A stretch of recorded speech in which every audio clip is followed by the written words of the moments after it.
Hello అండి. ఈ వీడియోలో డిఎస్సికి సంబంధించి అప్డేట్ అండి.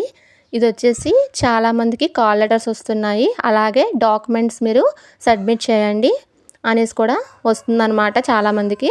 సో అదన్నది ఓన్లీ కాల్ లెటర్ వచ్చి జాబ్కి సెలెక్ట్ అయిన వాళ్ళకి మాత్రమే ఈ సర్టిఫికెట్స్ అప్లోడ్ చేయాలా, లేదంటే అందరూ చేయాలా అని ఒక డౌట్ ఉంది అందరికీ. సో దాని మీద క్లారిటీ ఇద్దామని వీడియో చేశాను అనమాట. ఇది వచ్చేసి ప్రతి ఒక్కరికి వస్తుందండి ఆప్షను.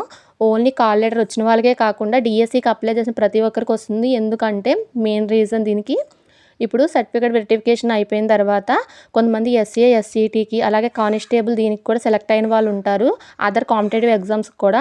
వాళ్ళు వేరే జాబ్కి వెళ్ళినట్లయితే వీళ్ళ పోస్ట్ ఖాళీ అవుతుందండి. సో దాన్ని ఫిల్ చేయడానికి నెక్స్ట్ ఉన్న మెంబర్ని తీసుకుంటారనమాట. సో ఆ అవకాశం అనేది తర్వాత ఉన్న వ్యక్తికి వస్తుంది. సో వాళ్ళలో మీరు కూడా ఉంటే ఒకవేళ మీ సర్టిఫికేట్స్ కోసం అనేసి ఈ ఫోల్డర్ ఇచ్చారనమాట. మీరు కూడా మీ సర్టిఫికేట్స్ అప్లోడ్ చేయండి.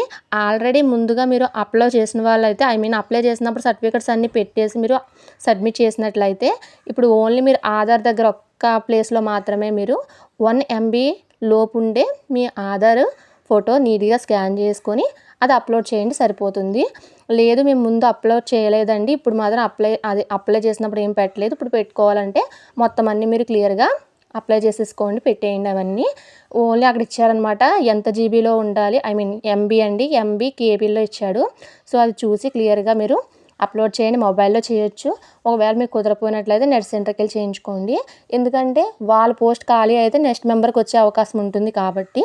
సో మనకు తెలియదండి, మాది ఎక్కడో ఉందని అనుకోవద్దు, ఎందుకంటే ఒకవేళ ఛాన్స్ అనేది మీ దగ్గరికి రావచ్చు. సో అందుకనేసి ఇది మాత్రం ఎవరు మిస్ చేసుకోవద్దు. ప్రతి ఒక్కరు దీనికి డిఎస్సికి అప్లై చేసిన ప్రతి ఒక్కరు సో అందరూ అక్కడ ఫోల్డర్స్లో సర్టిఫికెట్స్ అప్లోడ్ చేయండి.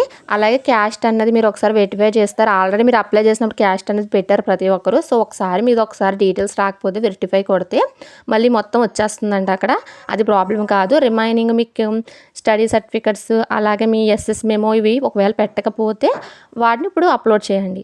ఓకేనండి. ఇంకా మీకు ఎటువంటి డౌట్స్ ఉన్నా కానీ కింద కమెంట్ సెక్షన్లో కమెంట్ పెట్టండి. అలాగే కాల్ లెటర్స్ వచ్చిన వాళ్ళు కూడా నెక్స్ట్ స్టెప్ ఏంటన్నది క్లియర్గా చూసి స్టెప్ బై స్టెప్ వేసుకోండి. ఎందుకంటే ఏదైనా మిస్టేక్ చేస్తే జాబ్ కదండి, కొంచెం ప్రాబ్లం ఫేస్ చేయొచ్చు. కొంచెం జాగ్రత్తగా చూసి అప్లోడ్ చేసుకోండి.